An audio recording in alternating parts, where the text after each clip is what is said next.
It was a quiet evening, the kind of evening where the air feels heavier than usual, and every creak in the house sounds louder.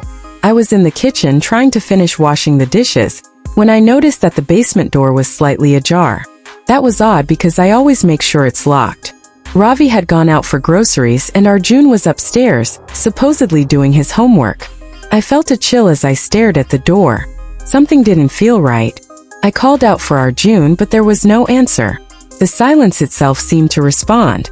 I stepped closer, my heart beating faster than normal. Just as I reached for the handle, a click sounded behind me, and the door swung shut with a force that made me stumble back. Panic surged. I realized immediately that we were trapped. My husband was nowhere to be seen. I pounded on the door, yelling, but the only answer was the echo of my own voice. The air felt thick, and the dim light from the small basement window barely illuminated the space. My mind raced. How had this happened? Was it Arjun? Could our own son have done this? Then I heard a soft voice behind me. Ravi emerged from the shadows, his face pale but his eyes sharp. "Shoo, quiet," he whispered urgently, placing a finger to his lips. "I have a secret," he added, his tone calm but mysterious. I stared at him, confused and scared. "A secret? Now, what secret?" I asked, my voice trembling. He shook his head slightly, signaling me to stay silent. There was no time for questions. Minutes passed like hours as we tried the door, but it wouldn't budge. I could hear noises from upstairs, possibly Arjun moving, or maybe it was just the house settling. My chest tightened. The thought that our son could have locked us in was unbearable. Ravi moved closer, lowering his voice further. "Arjun isn't angry, he's scared. He thinks he's protecting us or maybe himself. I know why," he whispered. His words barely penetrated the fear in my mind, but I sensed that he had a plan. Ravi explained that Arjun had been dealing with threats at school, people who wanted to harm him or make him feel powerless. Arjun didn't know whom to trust, and in a moment of panic he locked us in the basement, thinking he was keeping us safe. I felt a wave of guilt. We had always tried to protect him, and here he was trying to protect us in his own way. The thought made my heart ache and swell with love all at once. Ravi's hands moved swiftly, almost instinctively. He pulled out a small toolkit from his pocket and examined the lock. "I can get us out, but we have to be careful. Arjun is watching, and if he sees us panic, it could make things worse," he said. I nodded, following his instructions, moving boxes and stepping lightly to avoid making any noise. Every second felt critical, every shadow seemed alive. Finally, the lock clicked open. Relief crashed over me. We rushed out of the basement, our legs shaky, our breaths coming in hurried gasps. And there he was, Arjun, standing at the top of the stairs, tears streaking his face, guilt written in every line. I didn't mean to. I was scared," he stammered. I pulled him into my arms, holding him tight, feeling the tension of the past hour melt away. Ravi stood behind us, a quiet smile on his lips, the calm amidst the chaos. "Sometimes secrets save us," he said softly, almost as if to himself. We sat in the living room talking for hours. Arjun told us everything, the threats, his fear, his desperate attempt to control a situation he didn't understand.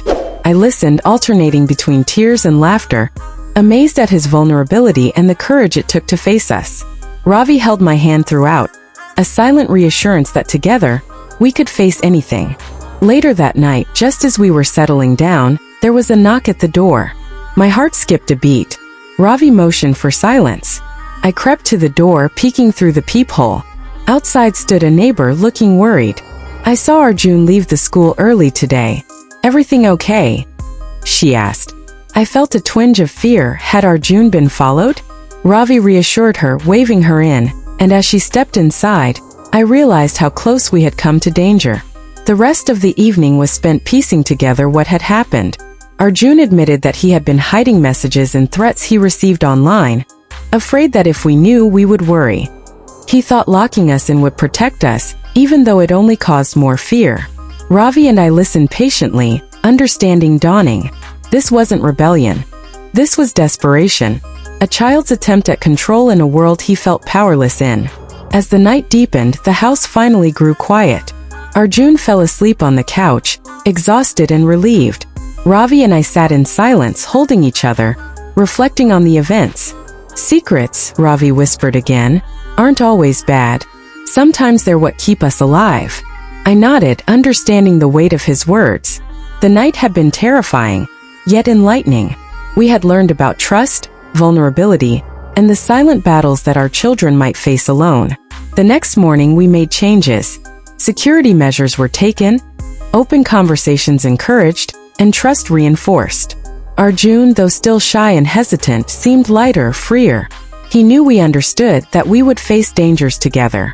Life slowly returned to normal, but the lessons lingered. The fragility of trust, the importance of communication, and the strength found in family.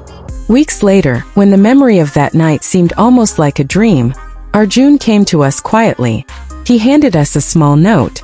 "I'm sorry for scaring you. I just wanted to keep you safe," it read. I hugged him, feeling the warmth of his love and innocence.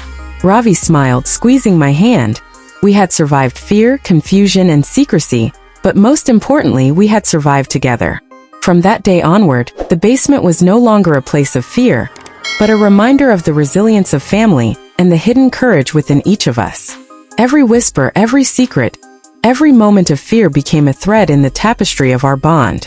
And while life continued with its unpredictable challenges, we knew that no matter what, we would face it together, stronger, wiser, and more united than ever.